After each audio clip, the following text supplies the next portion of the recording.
अस्सलाम वालेकुम फ्रेंड्स। मैं सफदर खान कियानी। आप देख रहे हैं मेरा channel voice of Kiani. Channel पे आप न्यू हैं, चैनल को लाजमी सब्सक्राइब कीजिए और बेल आइकन को भी क्लिक कीजिए ताकि तमाम वीडियोस का नोटिफिकेशन आपको मिलता रहे। फ्रेंड्स, हमने आपको बताया अब अपनी वीडियोस में स्टेबिलिटी को लिया है एज डिस्कशन के लिए, और इसको हमने कहा है कि डिफरेंट वीडियोस में हम डिफरेंट सेक्शन में इसको हम फाइनल करेंगे, कवर अप करेंगे। हाँ, एक वीडियो में डिस्कस करेंगे तो वीडियो बहुत लंबी हो जाएगी, आवर्स में चली जाएगी, तो फिजिबल नहीं है, सूटेबल नहीं है। बेहतर ये है कि हम इसको डिफरेंट सेक्शन में, डिफरेंट वीडियोस में इसको शेयर करें और कंप्लीट करें। तो आज भी हम स्टेबिलिटी पे डिस्कशन करेंगे, तो वीडियो को आप एंड तक देखिएगा ताकि आपके पास कंसेप्शन चीज़ें, सारी साइंटिफिक चीज़ें, टेक्निकल चीज़ें, एग्जीक्यूटिव प्रैक्टिस भी डिस्कस करेंगे ताकि आपको चीज़ क्लियर हो जाए। बीच में स्किप कर देंगे तो ज़ाहिर है पॉइंट मिस हो जाते हैं, तो आपको चीज़ क्लियर नहीं होती। और चलते हैं आगे अपने वीडियो की तरफ। तो फ्रेंड्स, आज हम जो इसी स्टेबिलिटी में डिस्कस करेंगे कि बैच को सिलेक्शन कैसे करते हैं, यानी how to select the batches for the stability session. यानी आप कैसे आप ये चीज़ मालूम करेंगे कि आपको कौन से बैचेस स्टेबिलिटी पर रखने हैं, और बैचेस को, जो प्रोडक्शन के बैचेस होते हैं, उनका क्राइटेरिया क्या होता है स्टेबिलिटी पर रखने का, क्यों उनको स्टेबिलिटी पे लिया जाता है, वजह क्या होती है। तो इसके लिए सारी ICH की गाइडलाइन मौजूद है। हम गाइडलाइन को भी डिस्कस करेंगे, उसकी भी डेप्थ में जाएंगे और एक सेक्शन वाइज लेके चलेंगे और ये बताएंगे कि ये गाइडलाइन बेसिकली स्टेबिलिटी के हवाले से क्या कहती है। और आपको पता है, हमने कहा है कि आपके पास इसका डॉक्यूमेंट और SOP होना ज़रूरी है। आप जितनी भी स्टेबिलिटी के ऑपरेशंस चला रहे होते हैं, या जो ऑपरेशंस आपके पास बेस्ट प्रैक्टिसेस में होते हैं, उनको आप एज पर गाइडलाइन करते हैं, as per document, as per SOP आप लेके चल रहे होते हैं।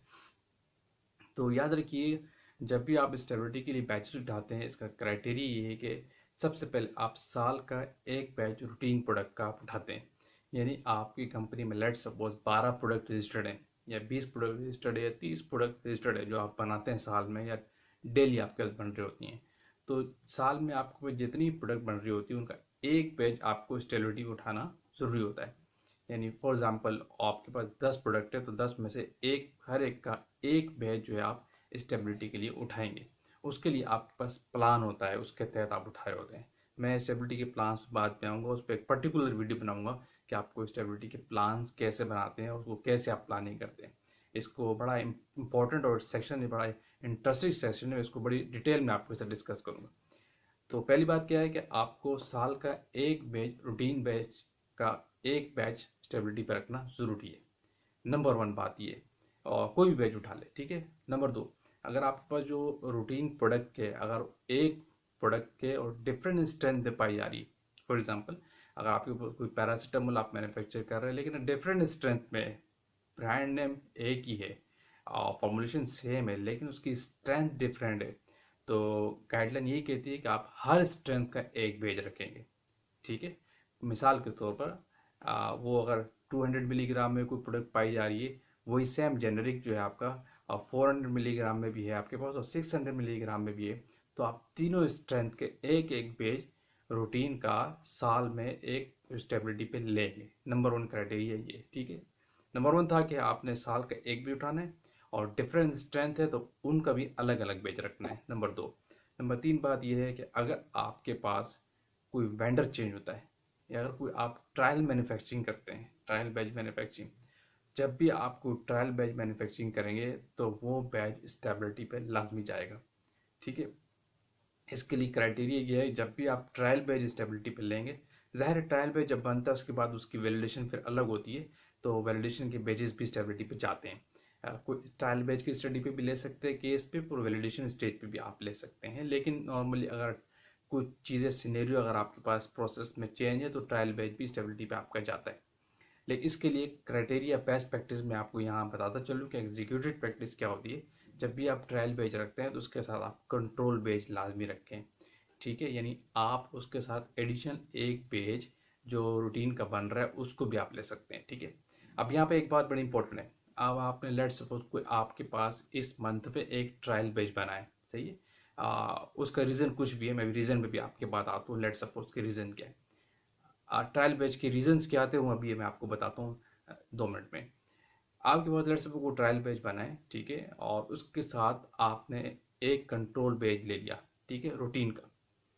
तो वो जो रूटीन का बैच आप रखना उसको आप साल का रूटीन बैच भी कंसिडर कर सकते हैं, ये भी याद रखिएगा। ठीक है, ऐसे नहीं कि अगर आपने लेट सपोज आपके पास एक पैरासीटामोल का बैच बना है, उसके साथ आपका जो पैरासीटामोल का ट्रायल बैच बना है, ठीक, उसके साथ कोई एक कंट्रोल बैच भी चल रहा है आपका उसी मंथ में, आपने उस कंट्रोल को उसके साथ ट्रायल के साथ रखना लाजिम है, ये कंडीशन है, ये बेस्ट प्रैक्टिस कहलाती है।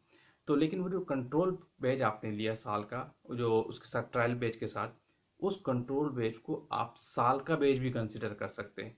इसको जो जो आपने साल में एक बैच रूटीन का उठाना होता है ना, उसको आप साल का बैच भी कंसिडर कर लेते हैं, थोड़ा एज हो जाता है आपको, आपके पास बर्डन थोड़ा कम हो जाता है। ठीक है, अब हम बात करते हैं ट्रायल बैच। ट्रायल बैच किस सिनेरियो में होता है? लेट्स सपोज आपने किसी प्रोसेस में चेंज किए, ठीक है, आपका जो प्रोडक्शन का प्रोसेस है उसमें अगर आपने कोई चेंजेस किए और फिर डेफिनेटली कोई आपका ट्रायल बैच बनेगा, तो उस केस में भी आपकी वो बैच स्टेबिलिटी पे जाएगा। मिसाल के तौर पर आप ये मार्केट की रिक्वायरमेंट बढ़ गई, सही, आप और मार्केट से डिमांड आ रही है कि अब ये प्रोडक्ट जो है हमारी रिक्वायरमेंट फुलफिल नहीं कर रहा है, इसका साइज़ बढ़ाया जाए या इसकी मैन्युफैक्चरिंग ज़्यादा की जाए। यानी इन केस ऑफ अगर आपका बेस साइज 300 kg का लेट्स सपोज, और अगर आप जा रहे हैं वो बेस साइज 500 kg का बनाना है या 400 kg का बनाने, तो इस केस में भी आपका वो बैच पहले स्टेबिलिटी पे जाएगा, उसके बाद अप्रूवल के बाद उसको आप सारी प्रोसेस आगे करते हैं, वो आगे प्रोसेस भी हम डिस्कस करेंगे।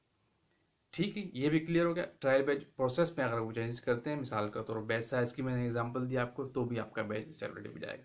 नंबर 2, नंबर चौथी बात, सॉरी, कि अगर आपकी कोई सोर्स चेंज होती है, लेट्स वो आपको वेंडर चेंज हो गया, ठीक है, आपका कोई मैन्युफैक्चरिंग में सारे वेंडर आपको पता है अप्रूव होते हैं, कोई अनअप्रूव वेंडर आप यूज़ नहीं करते, गाइडलाइन रेगुलेटरी आपको इसको अलाउ नहीं करती, यही कहती है कि आपकी जो भी मैन्युफैक्चरिंग है, आपके जितने वेंडर्स हैं, जो रॉ मटेरियल के वेंडर्स हैं, एक्सीपेंट्स के वेंडर्स हैं, जो पैकिंग मटेरियल के वेंडर्स हैं, वो सब आपके पास अप्रूव होने चाहिए। अगर मिसाल के तौर पर कोई आपका वेंडर चेंज हुआ, आपका जेनरिक का, एक्सिपेंट का, तो उस केस पे भी आपका बैच ट्रायल बनेगा और वो ट्रायल बैच स्टेबिलिटी पे जाएगा। नंबर 5वां केस ये याद रखिएगा, आपका वेंडर चेंज हुआ तो आपका बैच स्टेबिलिटी पे जाएगा, ये भी स्टेबिलिटी पे आप रखेंगे, साथ में कंट्रोल भी आप लगाएंगे। आपका पैकिंग मटेरियल चेंज हुआ, लेट्स सपोज जो आपकी प्राइमरी पैकिंग है, स्पेशली इसका डायरेक्ट इंटरेक्शन होता है आपकी मेडिसिन के साथ, डायरेक्ट इंटरेक्शन है ड्रग के साथ, पैकिंग मटेरियल चेंज हो गया, उस केस में भी आपका बैच स्टेबिलिटी पे जाएगा। ये सारे ट्रायल बैच के केसेस में आपको बता रहा हूँ कौन कौन से ट्रायल बैच के केसेस थे। आपका रॉ मटेरियल की सोर्स चेंज हुई, बैच स्टेबिलिटी पे जाएगा ट्रायल बनने के बाद।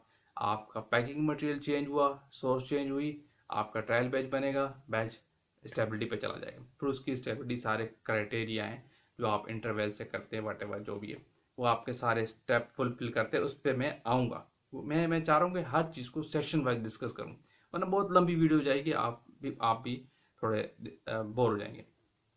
छोटी छोटी वीडियो में आपको एक चीज़ क्लियर होती रहेगी, आपके लिए भी आसानी है। नंबर 5 क्राइटेरिया क्या, आपकी सोर्स चेंज तो भी आपका पेज स्टेबिलिटी पे जाएगा। ठीक हो गया। इसके फिर इसके साथ एक चीज़ बड़ी इंपॉर्टेंट ये होती है, मैंने आपको बताया था कि ट्रायल बैच बनने के बाद डेफिनेटली वैलिडेशन होती है। अगर आपके पास जो वैलिडेशन के बाजू का इंडस्ट्री के अंदर डिपार्टमेंट अलग होता है, वो अपने वैलिडेशन के बैचेस बना रहे होते हैं और अगर उनको कमर्शलाइज करते हैं, जाहिर कमर्शियल होता है उसके बाद वो जो वैलिडेशन के जो आपके पास बैच होते हैं, वो भी उनके 3 बैचेस बनते हैं, वो भी आपके पास स्टेबिलिटी पे जाते हैं। ठीक है, वैलिडेशन के बैच भी आपके पास स्टेबिलिटी पे जाएंगे।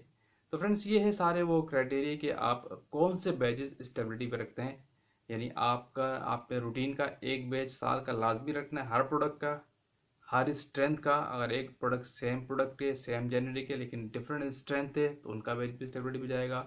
आप कोई प्रोसेस चेंज कर रहे हैं, मिसाल मैंने एग्जांपल दी थी, आपने कोई बैच साइज चेंज किया, तो भी आपका बैच स्टेबिलिटी पे जाएगा।